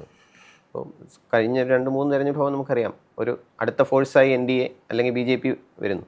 BJPയുടെ ഒരു കഴിഞ്ഞ കുറേ തെരഞ്ഞെടുപ്പുകൾ കാണുമ്പോൾ ഒരു ലോക്സഭാ തെരഞ്ഞെടുപ്പിലേക്ക് വരുമ്പോൾ വലിയ രീതിയിൽ വോട്ട് ശതമാനം കൂടുകയും നിയമസഭയിലേക്ക് വരുമ്പോൾ അത് കുറഞ്ഞു പോവുകയും ചെയ്യുന്ന ഒരു 2 സാഹചര്യം നമുക്ക് മുമ്പിലുണ്ട്. അപ്പോൾ തദ്ദേശ തെരഞ്ഞെടുപ്പ് പക്ഷേ അങ്ങനെ ആയിരുന്നില്ല. അവർ കുറച്ചും കൂടെ നന്നായിട്ട് വർക്ക് ചെയ്യും. ഇപ്പോൾ തിരുവനന്തപുരം കോർപ്പറേഷൻ പിടിച്ചു, തൃപ്പൂണിത്തുറ നഗരസഭ പിടിച്ചു, അതുപോലെ പഞ്ചായത്തുകൾ കുറേ ഭരണം. അങ്ങനെ നിൽക്കുന്ന ഒരു സാഹചര്യത്തിൽ ഈ 2-3 ചോദ്യങ്ങൾ എനിക്ക് ചോദിക്കും. ഒന്ന്, 2020 എന്ന് പറയുന്ന ഒരു പുതിയ ഘടകകക്ഷി അവർക്ക് വരുന്നു. നമുക്കറിയാം 2020 അവരുടെ അസ്തിത്വം എന്നുള്ള നിലയ്ക്ക് ഒരു കോൺഗ്രസ് വോട്ട് ബാങ്കിൽ കടന്നു കയറി നല്ല രീതിയിൽ ഫോഴ്സായി വരികയും ഒരു 4 പഞ്ചായത്ത് ഭരണം പിടിക്കുകയും കുന്നത്താട് പോലൊരു അസംബ്ലിയിൽ UDFൻ്റെ തോൽവിക്ക് വരെ കാരണമായ ഒരു റിസൾട്ട് ഉണ്ടാക്കിയൊരു പാർട്ടി. പക്ഷേ അവർ BJPയിലോട്ട് അലൈൻ ചെയ്ത് കഴിഞ്ഞപ്പോൾ BJP അവർക്ക് കഴിഞ്ഞ തവണ സമീപകാലത്തായിട്ട് ഒരു A ക്ലാസ് മണ്ഡലം എന്ന് പറയാവുന്ന കൊടുങ്ങല്ലൂരോ തൃപ്പൂണിത്തുറയോ അല്ലെങ്കിൽ റാന്നിയോ പോലെയുള്ള മണ്ഡലങ്ങളൊക്കെ ഈ 2020ക്ക് കൊടുക്കുന്നത്. അത് ഒരു ഘട്ടം വരെ ആളുകൾ പറയുന്നത് അത് BJPക്ക് ശരിക്കും ഒരു തിരിച്ചടിയായി. കാരണം BJP കാൻഡിഡേറ്റ് മത്സരിച്ചിരുന്നെങ്കിൽ ഉറപ്പായിട്ടും ഒരു നല്ല ത്രികോണ പോരാട്ടം നടത്താവുന്നിടത്ത് ഇങ്ങനൊരു പാർട്ടിക്ക് കൊടുക്കും. രണ്ടാമത്, താങ്കളുടെ ഒരു നിരീക്ഷണത്തിൽ ഇപ്പം BJP എല്ലാ കാലത്തും നിയമത്ത് അക്കൗണ്ട് തുറക്കുകയോ പൂട്ടുകയോ എന്ന് പറയുന്നതിനപ്പുറം നിയമം, വട്ടിയൂർക്കാവ്, കഴക്കൂട്ടം, തിരുവനന്തപുരം, അവിടെ നിന്ന് ചാത്തന്നൂർ, ഇപ്പോൾ പുതിയതായിട്ട് A ക്ലാസ് മണ്ഡലങ്ങൾ വന്നു. ചാത്തന്നൂർ വന്നു, തൃശ്ശൂർ ലോക്സഭാ വിജയത്തിന് ശേഷം ഒരു സാധ്യത, പാലക്കാടത്തെ സാധ്യത. അപ്പോൾ ഈ BJPയുടെ ഈ തെരഞ്ഞെടുപ്പിലെ സാധ്യതയുണ്ട്. നമുക്കറിയാം കഴിഞ്ഞ തെരഞ്ഞെടുപ്പിൽ തദ്ദേശ തെരഞ്ഞെടുപ്പിൽ വോട്ടിംഗ് ശതമാനത്തിൽ പിന്നോക്കം പോയി. 19.76% ലോക്സഭ കിട്ടിയ പാർട്ടി അതിനുശേഷം നടന്ന തെരഞ്ഞെടുപ്പിൽ പിന്നോക്കം പോയി. ഈ തെരഞ്ഞെടുപ്പിൽ BJPയുടെ ഒരു സാധ്യത അക്കൗണ്ട് വീണ്ടും റീഓപ്പൺ ചെയ്യാൻ പറ്റുമോ? അത് ഒന്നിൽ നിന്ന് എത്ര വരെ പോരാ? കേരളത്തിൽ BJP ആദ്യം ചോദിച്ച ചോദ്യത്തിന്, അതായത് ലോക്സഭാ ഇലക്ഷനിൽ അവർക്ക് കൂടുതൽ പോളിംഗ് നടക്കുന്നു. ഇവിടെ ആക്ച്വലി ഇന്ത്യയിൽ 3 സംസ്ഥാനങ്ങൾ മാത്രമാണ് പ്രധാനമന്ത്രി നരേന്ദ്രമോദിക്ക് പോപ്പുലർ വോട്ട്സിൽ പോപ്പുലർ റേറ്റിംഗ് 1ാം സ്ഥാനത്ത്. ഒന്ന് കേരളം, 2ാമത് തമിഴ്നാട്, 3ാമത് പഞ്ചാബാണ്. ഇവിടെ ഈ മുമ്പ് പറഞ്ഞതിന് ഒന്നുകൂടി കൂട്ടി യോജിപ്പിച്ചാണ്, ഇന്ത്യയിലെ ഏറ്റവും കൂടുതൽ റേറ്റിംഗ് രാഹുൽ ഗാന്ധി കിട്ടുന്ന ഒരു സംസ്ഥാനം കൂടിയാണ്. അതൊരു പക്ഷേ ഈ വോട്ടെടുപ്പിൽ, ഇപ്രാവശ്യത്തെ വോട്ടെടുപ്പിൽ വളരെയധികം റിഫ്ലക്റ്റ് ചെയ്തിട്ടുണ്ടെന്നാണ് ഞാൻ മനസ്സിലാക്കുന്നത്. പ്രത്യേകിച്ച് അദ്ദേഹം പ്രതിനിധാനം ചെയ്തിരുന്ന വയനാടും സമീപ പ്രദേശങ്ങളിലൊക്കെ ആ വോട്ട് കൺസോളിഡേറ്റ് ചെയ്തത്. അപ്പോൾ ലോക്സഭയിലേക്ക് ഇവിടുത്തെ ആൾക്കാർ വോട്ട് ചെയ്യുമ്പോൾ, കാരണം എന്തായാലും സംസ്ഥാന നിയമസഭാ ഇലക്ഷനും ലോക്സഭ ഇലക്ഷനും രണ്ടാണ്. ഇവിടെ ലോക്സഭയിലേക്ക് BJPക്ക് വേണ്ടി വോട്ട് ചെയ്യുന്ന ആൾക്കാർ നിയമസഭയിലേക്ക് വോട്ട് ചെയ്യുന്നില്ല എന്നുള്ളതാണല്ലോ ഇതിൻ്റെ ആത്യന്തികമായ അവസാനത്തെ ഒരു അസസ്മെൻറ്റ്. അത് ശരിയായിരിക്കാം. കാരണം വെച്ചാൽ ലോക്സഭയിലേക്ക് കേരളത്തിലെ ആൾക്കാർ വോട്ട് ചെയ്യുന്നത്, കേരളത്തിലെ BJP അനുഭാവമുള്ള ആൾക്കാർ വോട്ട് ചെയ്യുന്നത് മോഡിക്ക് വേണ്ടിയിട്ടാണ്. പക്ഷേ സംസ്ഥാനത്ത് എന്തായാലും മോഡിക്ക് സത്തുല്യമായ നേതാവ് ഒരു സ്ഥലത്തുമില്ല. എന്നാലും കേരളത്തിൽ ഒരു ഉറച്ച നേതൃത്വം BJPക്ക് കിട്ടാതെ പോയതിൻ്റെ ഒരു ആകെത്തുകയാണെന്നാണ് ഞാൻ വിശ്വസിക്കുന്നത് ഇത്രയും വർഷങ്ങളായിട്ടും. പക്ഷേ ഇപ്പോൾ രാജീവ് ചന്ദ്രശേഖർ വന്നു കഴിഞ്ഞ് അദ്ദേഹം ആ ഒരു സ്ട്രാറ്റജി തന്നെ മാറ്റി കൂടുതൽ വികസനത്തെപ്പറ്റി സംസാരിക്കും. അപ്പോൾ അവിടെ ഒരു അപകടം ഉണ്ടായിട്ടുണ്ട്. കൂടുതൽ വികസനത്തെപ്പറ്റി പറയുകയും അദ്ദേഹത്തിൻ്റെ പല ഇൻ്റർവ്യൂവിനും ഞാൻ പല സ്ഥലങ്ങളിലും ഞാൻ കാണുകയും കേൾക്കുകയൊക്കെ ചെയ്തപ്പോൾ അദ്ദേഹത്തിനെ പറ്റി പൊളിറ്റിക്സിനെ പറ്റി ചോദിച്ചു കഴിഞ്ഞാൽ അദ്ദേഹം പറയുന്നില്ലല്ലോ ഞാൻ ഡെവലപ്മെൻറ്റിനെ പറ്റി അറിയുന്നത്. ഈവൻ നാഷണൽ മീഡിയയിൽ പോലും അദ്ദേഹം അതെങ്ങനെയാണ് സംസാരിച്ചത്, പല ഇംഗ്ലീഷ് ഇൻ്റർവ്യൂകളിലൊക്കെ ഞാൻ കണ്ടത്. അപ്പോൾ ഈ ചില സ്ഥലങ്ങൾ നമ്മൾ രാഷ്ട്രീയം പറഞ്ഞ ഒരു പ്രത്യേകിച്ച് രാഷ്ട്രീയ പോരാട്ടത്തിൽ രാഷ്ട്രീയം തന്നെ പറഞ്ഞാൽ നിങ്ങൾ പോരാട്ടം നടത്തേണ്ടത്. അതിൻ്റെ ചില കുറവുകൾ ഈ പല സ്ഥലങ്ങളിലും ഉണ്ടായിട്ടുണ്ട്. ഒരുപക്ഷെ അതിൻ്റെ ഒരു ഭാഗമായിട്ടായിരിക്കും ചിലപ്പോൾ 2020 അദ്ദേഹം കൂടുതൽ കൊണ്ടുവന്ന് 20 സീറ്റ് കൊടുത്തെന്നാണ് ഞാൻ വിശ്വസിക്കുന്നത്. പക്ഷേ അത് എനിക്ക് ഓൾറെഡി ഇപ്പോൾ തന്നെ പ്രശ്നം വന്നിട്ടുണ്ട്. 2020 കാരണം നമ്മുടെ മൊത്തം വോട്ട് പെർസെൻറ്റേജ് കുറയുമോ എന്നുള്ള കാര്യത്തിൽ. പക്ഷെ എന്നാലും 17% ഒരു 16-17% വോട്ട് എന്തായാലും ബി ജെ പിക്ക് ഉണ്ടാവും. പക്ഷെ അത് ഒരു പക്ഷേ ചില മണ്ഡലങ്ങളിൽ, അല്ലെങ്കിൽ ചില മണ്ഡലങ്ങളിൽ 30-28% ഒക്കെ തന്നെ രണ്ടാം സ്ഥാനത്തുള്ള മണ്ഡലങ്ങൾ എത്രയാണ്? അപ്പോൾ ഈ മൊത്തത്തിൽ കേരളത്തിലൊരു 18%-19%ത്തിലേക്ക് വരികയാണെങ്കിൽ ഇതൊരു ബി ജെ പിയുടെ ഒരു വിക്ടറി ആണെന്നാണ് ഞാൻ വിശ്വസിക്കുന്നത്. 16% വെച്ചാൽ നോർമലി ഇപ്പോൾ ഉണ്ടാവുന്നതാണ്. അതുപോലും ഉണ്ടായില്ലെങ്കിൽ അവർ മൊത്തം പരാജയമായിട്ടെന്ന് പറയാം. 16 തൊട്ട് 18 വരെ ഒരു ആവറേജ് സക്സസും 18 മുകളിലേക്ക് പോവുകയാണെങ്കിൽ ബി ജെ പി കേരളത്തിലെ വലിയ ശക്തിയായിട്ട് മാറുകയും ചെയ്തു. ഇതിൽ നമ്മൾ ഈ തദ്ദേശ സ്വയംഭരണ സ്ഥാപനങ്ങളെ തിരഞ്ഞെടുത്തപ്പോൾ ഞാൻ വിശകലനം ചെയ്തത് ബി ജെ പി എത്ര ജയിച്ചു എന്നുള്ളതല്ല, ബി ജെ പി എത്ര വാർഡുകളിൽ 2ാം സ്ഥാനത്ത് എത്തുന്നുള്ളതാണ്. ഈ 2ാം സ്ഥാനത്ത് എത്തി നമ്മൾ നോക്കിക്കഴിഞ്ഞാൽ ഒരുപാട് മുനിസിപ്പാലിറ്റി, പഞ്ചായത്ത് മേഖലകളിലൊക്കെ അവർ 2ാമത് വന്നിട്ടുണ്ട്. പിന്നെ വേറൊരു ട്രെൻഡ് എന്ന് പറഞ്ഞാൽ എറണാകുളം തൊട്ട് തിരുവനന്തപുരം വരെയാണ് ഈ ഒരു വലിയ വ്യത്യാസം. സമീപകാലത്ത് മാറ്റം സംഭവിച്ചിരിക്കും. പ്രത്യേകിച്ച് ഹിന്ദു ഈഴവ വോട്ടുകളും ഹിന്ദു ധീവര വോട്ടുകളും ആണ് അവരുടെ പുതിയതായിട്ട്. അത് നമ്മളിപ്പോൾ പലപ്പോഴും അപ്പോൾ ഈ വോട്ടുകൾ ആർക്കായിരുന്നു നേരത്തെ? അപ്പോൾ ഹിന്ദു ഈഴവ വോട്ടുകൾ CPM വോട്ടായിരുന്നു. ആ CPM വോട്ട് ഈ പ്രാവശ്യവും ബി ജെ പിക്ക് കൂടുതലായിട്ട് പോയേനെ. പക്ഷേ ചില ഇപ്പോൾ തൃപ്പൂണിത്തുറ പോലുള്ള മണ്ഡലങ്ങൾ നമ്മൾ അസസ് ചെയ്യുമ്പോൾ ഈഴവ വോട്ടുകൾ ബി ജെ പിക്ക് പോയിട്ടുണ്ടാവില്ല. കാരണം അവർക്ക് കാൻഡിഡേറ്റ് അങ്ങനെ ആയതുകൊണ്ട് വെച്ചാൽ താമര ചിഹ്നത്തിൽ തന്നെ വോട്ട് ചെയ്യാനാണ് എല്ലാവരും ആഗ്രഹിക്കുന്നത്. പഴയ പോലുള്ളൊരു എന്താ പറയുക, ഒരു ബി ജെ പി ആണല്ലോ, അതുകൊണ്ട് മടിയൊന്നും ആർക്കില്ല, ഓപ്പൺ ആയിട്ട് ആൾക്കാർ പറയുന്നത്. പക്ഷേ താമര ചിഹ്നമാണ് അവർ ആഗ്രഹിച്ചിരുന്നത്, നല്ലൊരു കാൻഡിഡേറ്റിനെ ആഗ്രഹിച്ചിരുന്നു. ഒരു പക്ഷേ ഈ ലേഡി താമര ചിഹ്നമില്ല, നമ്മുടെ ഈ തൃപ്പൂണിത്തുള്ള കാൻഡിഡേറ്റ് അഞ്ജലി നായർ താമര ചിഹ്നത്തിൽ നിന്നാലും ചിലപ്പോൾ മാറിയാണ്. ആ ചിഹ്നമാണ് അവിടുത്തെ പ്രശ്നം. 2020 എന്നുള്ള പാർട്ടി ബി ജെ പി എന്നുള്ള ചിഹ്നമാണ് പ്രശ്നം.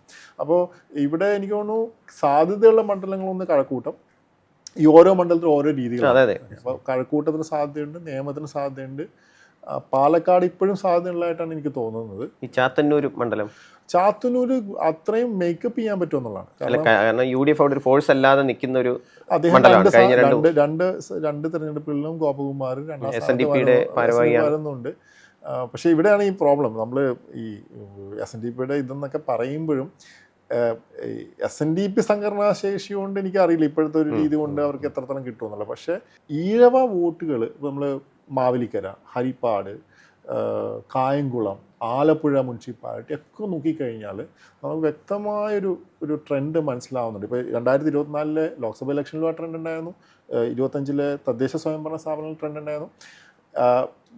എവിടെയാണ് അവർക്ക് ഒരു കോട്ടം പറ്റുന്നത് വെച്ചാൽ ഒരുപാട് സ്ഥലങ്ങളിൽ ഒരു ത്രികോണ മത്സരം നടക്കുമായിരുന്നെങ്കിൽ, ഒരുപക്ഷെ തൃപ്പൂണിത്തുറയിലോ കൊടുങ്ങല്ലൂരൊക്കെ നടക്കുമായിരുന്നെങ്കിൽ അത് ബി ജെ പി പ്രവർത്തകരുടെ ഇടയിൽ വലിയൊരു ആവേശം കുത്തിനിറച്ചാണ്.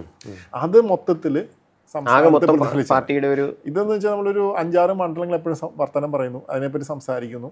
അപ്പോൾ പ്രവർത്തകർക്ക് പക്ഷേ അതുമായിട്ട് ബന്ധപ്പെടുന്നവരും അതിനോട് അനുഭാവം പ്രകടിപ്പിക്കുന്ന ആൾക്കാർ, സാധാരണ ജനങ്ങളുടെ ഇടയിൽ പോലും അതിലൊരു വികാരമുണ്ട്. ആ വികാരത്തെ തടയുന്ന രീതിയിലാണ് 2020യുടെയും മറ്റ് BDJSൻ്റെയൊക്കെ പ്രവർത്തനങ്ങൾ വന്നത്. അത് ഒരുപക്ഷെ അവർക്ക് കുറച്ച് കോട്ടം സംഭവിക്കാൻ സാധ്യതയുണ്ടെന്ന് എനിക്ക് തോന്നുന്നു. ഓക്കെ, BJPയുടെ പിന്നെ രണ്ട് ചോദ്യങ്ങളുണ്ട്. അപ്പോൾ അതിലൊന്ന്, ഇപ്പം നമ്മൾ മൈനോറിറ്റി വോട്ട്സിൻ്റെ കാര്യം പറഞ്ഞു, അതിൽ തന്നെ മുസ്ലിം വോട്ട്. ഇപ്പോൾ കേരളത്തിലെ കഴിഞ്ഞ ഒരു 2 തെരഞ്ഞെടുപ്പ് എടുത്തു കഴിഞ്ഞാൽ പലപ്പോഴും ഈ മുസ്ലിം വോട്ട് കിട്ടാൻ നടത്തുന്ന ഒരു പരിശ്രമം. ഇപ്പോൾ നമുക്കറിയാം കഴിഞ്ഞ ലോക്സഭാ തെരഞ്ഞെടുപ്പിലൊക്കെ പിണറായി വിജയൻ്റെ എല്ലാ വാർത്താ സമ്മേളനങ്ങളും CAA പൗരത്വവും മാത്രമായിട്ട് ചുരുങ്ങിയ ഒരു വാർത്താ സമ്മേളനം. പക്ഷേ ഫലം വന്നു കഴിഞ്ഞപ്പം നേരെ UDFന് N ബ്ലോക്കായിട്ടാണ് വോട്ട് പോകുന്നുണ്ട്. അതിന് കഴിഞ്ഞ നിയമസഭാ തെരഞ്ഞെടുപ്പിലൊക്കെ മുസ്ലിം വോട്ടിന് വേണ്ടി ഒരു വശത്ത് UDF ലീഗിൻ്റെ ഒരു അപ്രമാദിത്വം, അതിനെ മറുഭാഗത്ത് അതൊരു വിഷയമാക്കി ചൂണ്ടിക്കാണിച്ചിട്ട് ഹിന്ദു വോട്ട് അല്ലെ ക്രിസ്ത്യൻ മുസ്ലിം വോട്ടിനിടെ ഒരു ഭിന്നത സൃഷ്ടിച്ചെടുക്കാൻ സാധിച്ച ഒരു തെരഞ്ഞെടുപ്പായിരുന്നു കഴിഞ്ഞ നിയമസഭാ തെരഞ്ഞെടുപ്പ്. അത് പ്രകടമായിട്ട് പല സ്ഥലങ്ങളിലും നമ്മൾ കാണുകയും ചെയ്തു. ആ സാഹചര്യത്തിൽ നിന്ന് ഇപ്പം നമ്മളിപ്പോൾ പറയുന്ന ഈ മുസ്ലിം വോട്ട് അല്ലെങ്കിൽ ഒരു വശത്ത് CPM ഈ പറഞ്ഞ ജമാഅത്തെ ഇസ്ലാമി വിഷയം വളരെ സജീവമായി ചർച്ചയാക്കി, അതിനുശേഷം നമ്മൾ ഒരു ഘട്ടത്തിൽ അത് SDPIയിലേക്ക് ചർച്ച വഴിമാറി. അങ്ങനെ വരുന്ന അതേ സമയത്ത് അടിത്തട്ടിൽ പല ഗ്രൂപ്പുകളിലും നമ്മൾ പലരും പറഞ്ഞ് മനസ്സിലാക്കിയ ഒരു കാര്യം അല്ലെങ്കിൽ ഷെയർ ചെയ്തൊരു കാര്യം എന്ന് പറയുന്നത്, ഈ മുസ്ലിം ഭരണം വീണ്ടും വരുന്നു, അല്ലെങ്കിൽ മുസ്ലിം ലീഗിൻ്റെ ഒരു അപ്രമാദിത്വമുള്ള ഒരു ഭരണത്തിന് സാധ്യതയായിരുന്നു, ഇങ്ങനെ വേണോ, പിണറായി ഒന്നുകൂടെ തുടർന്നുകൂടെ, അതല്ലേ ബെറ്റർ എന്ന് പറയുന്ന രീതിയിൽ ഇതിൻ്റെ ഒരു കൗണ്ടർ വേർഷൻ അവിടെ നടന്നത്.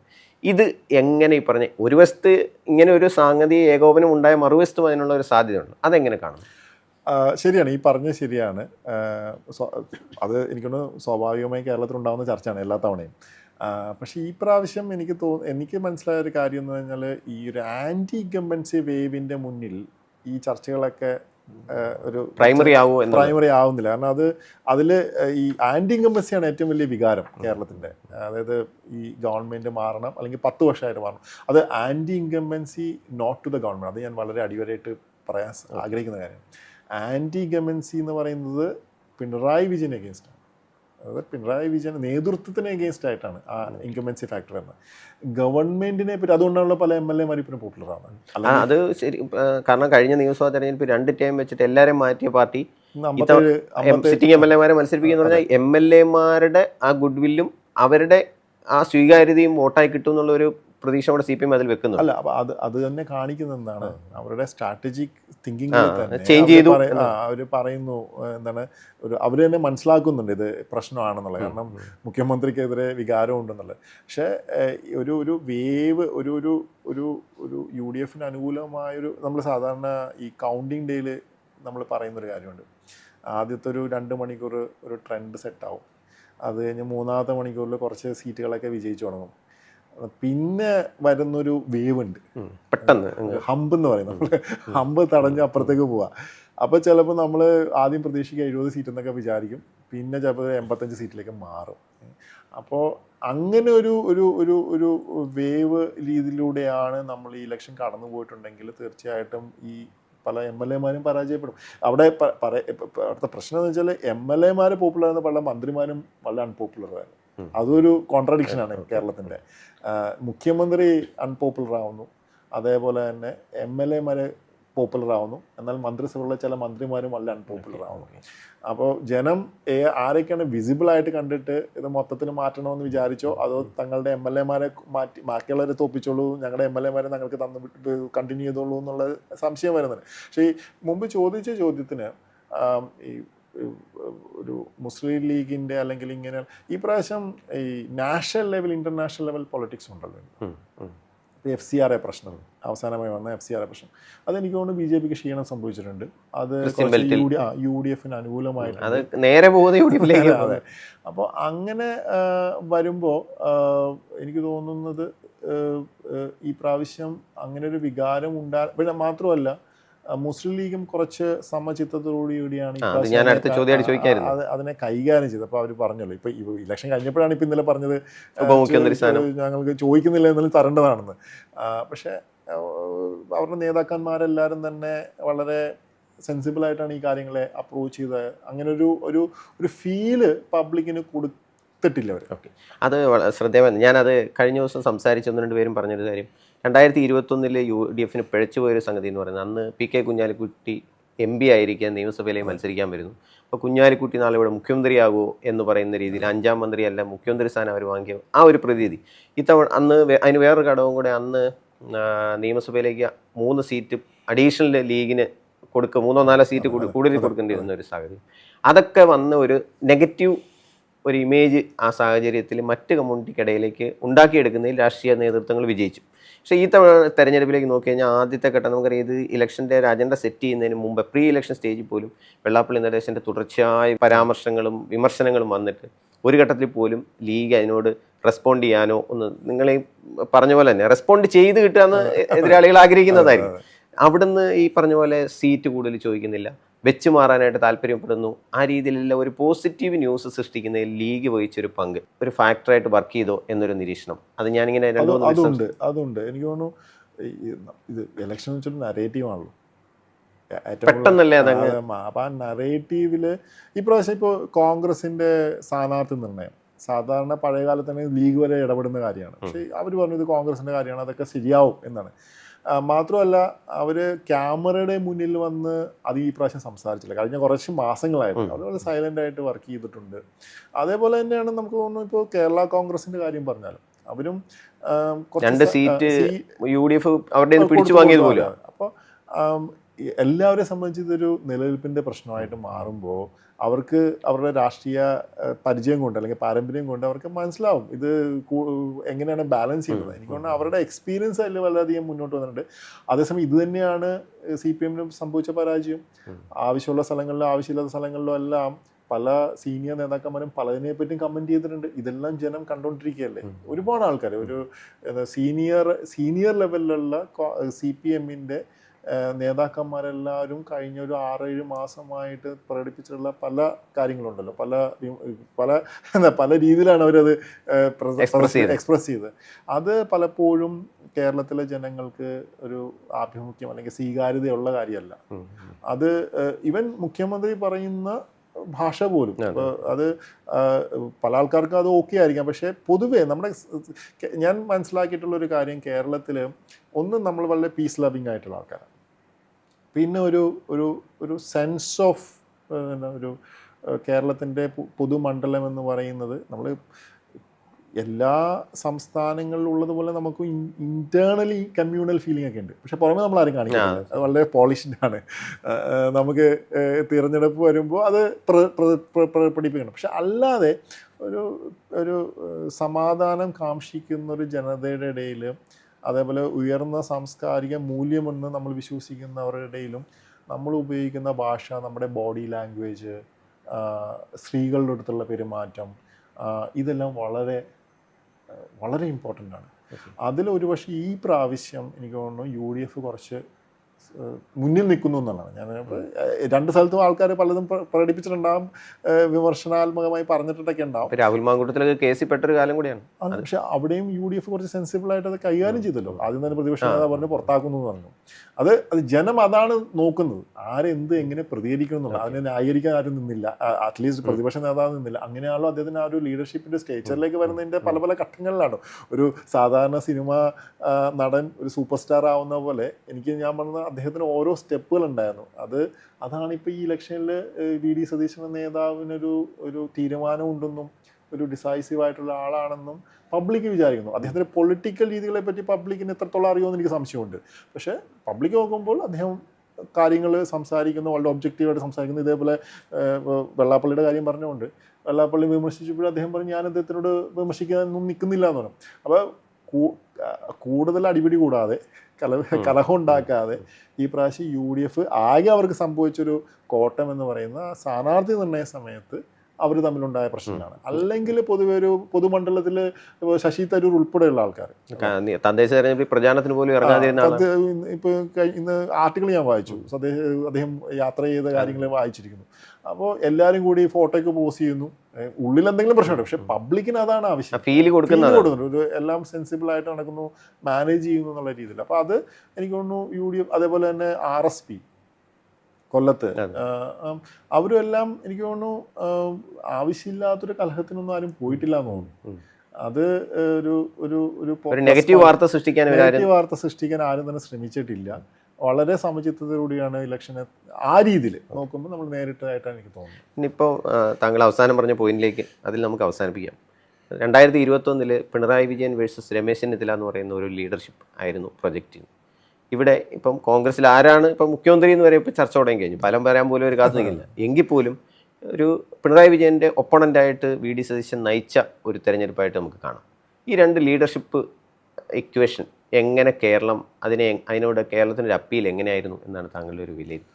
അതായത് ഒരു ഘട്ടത്തിൽ എല്ലാ ദിവസവും ഉള്ള വാർത്താ സമ്മേളനങ്ങൾ ഇവർ തമ്മിലുള്ള ഒരു വാക്പോരാട്ടമായി മാറുകയും ഒരു ഘട്ടത്തിൽ അതൊരു നമുക്ക് ഡിബേറ്റ് ആകാമെന്ന് പറഞ്ഞത് ഫേസ്ബുക്കിലൂടെ മാത്രമാകാമെന്ന് ഓപ്പൺ ഡിബേറ്റിന് VD സതീശൻ ക്ഷണിക്കുന്നതൊക്കെ നമ്മൾ കണ്ടു. ആ പശ്ചാത്തലത്തിലാണ് ഞാൻ ചോദിക്കുന്നത്. VD സതീശൻ്റെ നമ്മളിപ്പോൾ കാണുന്ന, നമ്മൾ പത്ര സമ്മേളനങ്ങൾ കാണുന്നു, അദ്ദേഹത്തിൻ്റെ ഈ ചലഞ്ചുകൾ അദ്ദേഹം പലപ്പോഴും പണ്ട് തോമസ് ഐസക്കിന് ചലഞ്ച് ചെയ്തിട്ടുള്ള അങ്ങനെയാണല്ലോ അദ്ദേഹം ഒരു മുഖ്യധാര രാഷ്ട്രീയത്തിലേക്ക് വരുന്നത്, എസ്റ്റാബ്ലിഷ് ചെയ്യപ്പെടുന്നത്.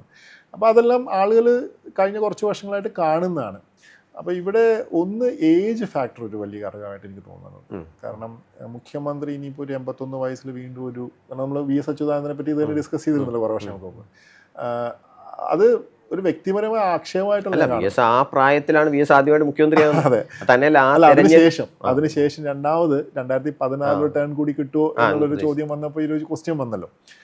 അപ്പോൾ പക്ഷെ എനിക്ക് തോന്നുന്നു രണ്ടുപേരും കൂടി നമ്മൾ കമ്പയർ ചെയ്യാൻ പാടില്ല. എന്നാലും നമ്മൾ പൊതുവെ ഒബ്സർവ് ചെയ്യുമ്പോൾ ഇന്നത്തെ പിണറായി വിജയൻ്റെ ആരോഗ്യസ്ഥിതി കുറച്ച് മോശമായിട്ട് പോലെ തോന്നും. അല്ലെങ്കിൽ അദ്ദേഹം അത്രയും ഒരു പഴയ പോലെ എനർജിയോടുകൂടി എല്ലാം നടക്കുന്നത്. പക്ഷേ വി എസ് അങ്ങനെ ആയിരുന്നില്ലല്ലോ. അന്നും ഭയങ്കര ശക്തിയോടുകൂടി നടക്കുന്ന ഒരാളായിരുന്നു. ചാട്ടുളി പോലെയുള്ള വാക്കുകളും പ്രയോഗങ്ങളുണ്ടായിരുന്നു. അപ്പോൾ അതിൻ്റെ പ്രതിഫലനമായി ഉണ്ടാവുന്ന ഈ സംഭാഷണങ്ങൾ പത്രമാധ്യമങ്ങളോടും പത്രക്കാരോടും പൊതുജനത്തോടും ഒക്കെ ഉണ്ടാകുന്ന സംസാരങ്ങളും ഒക്കെ ജനം ഇഷ്ടപ്പെടുന്നുണ്ടെന്നുള്ള കാര്യത്തിൽ വളരെ സംശയമുണ്ട്. രണ്ടാമത് ഈ ഒരാളെ മാത്രം കേന്ദ്രീകരിച്ച് നമ്മൾ ചെയ്യുമ്പോൾ അതിലുണ്ടാവുന്ന ഒരു അസറ്റും ലയബിലിറ്റിയും ഞാൻ പറയുള്ളൂ. അപ്പോൾ ഒരു സമയത്ത് അദ്ദേഹം അസറ്റ് തന്നെയാണ്. കാരണം അദ്ദേഹം അല്ലാതെ വേറെ ഇപ്പോൾ ഇലക്ഷന് അല്ലെങ്കിൽ അത് ആ ഒരു നേതൃമാറ്റം കുറച്ച് വർഷങ്ങൾക്ക് മുമ്പ് ഉണ്ടാകണം. ഇതിപ്പോൾ ലാസ്റ്റ് മിനിറ്റിൽ നമുക്കൊരു മാറ്റം ഉണ്ടാകാനും പറ്റില്ല.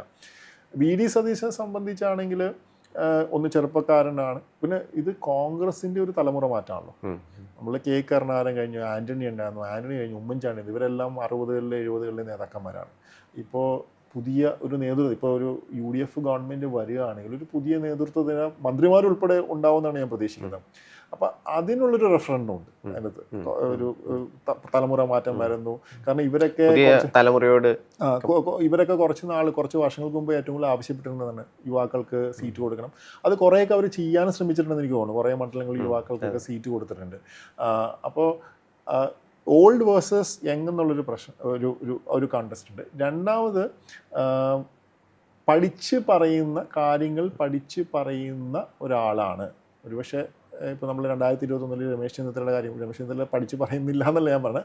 പക്ഷെ കുറച്ചുകൂടി വീറും വാശിയോടും ശക്തിയായി പ്രസന്റ് ചെയ്യുന്ന ഡെപ്തിൽ സംസാരിക്കുന്നു വി ഡി സതീശൻ എന്നുള്ളൊരു ഇമേജ് കിട്ടിയിട്ടുണ്ട്. അതേസമയം പിണറായി വിജയൻ ഇതേപോലെ തന്നെയൊക്കെ ആയിരുന്നു. പക്ഷേ ഇപ്പോഴത്തെ അദ്ദേഹത്തിൻ്റെ ആരോഗ്യ പ്രശ്നങ്ങളായിരിക്കും, അല്ലെങ്കിൽ അദ്ദേഹത്തിൻ്റെ മറ്റു പല കാര്യങ്ങൾ അലട്ടുന്നതുകൊണ്ടായിരിക്കും അദ്ദേഹത്തിന് അതേപോലെ പ്രസൻറ്റ് ചെയ്യാൻ പറ്റുന്നില്ല.